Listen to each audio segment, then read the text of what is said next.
ஒரு நிமிஷம் இப்படி வாங்க. ஆமா, நீங்க ஏதோ துபாயில இருந்ததாக இந்த பசங்க எல்லாம் பேசிக்கிறாங்களே, துபாயில எங்க இருந்தீங்க? பெக்ரினா? இல்ல. சார்ஜா? இல்ல. அபிதாபியா? வேற எங்க இருந்தீங்க? துபாயில. துபாயில இருந்தது தெரியுது. துபாயில எந்த இடத்துல இருந்த பாருங்க?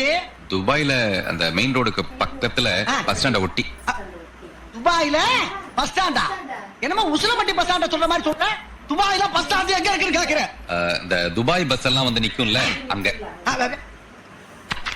இதெல்லாம் ரொம்ப நக்கலாமா? ஆமா, துபாயில இருந்த அட்ரஸ் சொல்லு. சொல்லுப்பா. சொல்லுங்கறல. நம்பர் 6 விவேகானந்தர் தெரு, துபாய் குறுக்கு சந்து, துபாய் மெயின் ரோடு, துபாய். திருப்பி சொல்லு. திருப்பியா? அட்ரஸ் திருப்பி சொல்லு. துபாய் மெயின் ரோடு, துபாய் குறுக்கு சந்து, விவேகானந்தர் தெரு,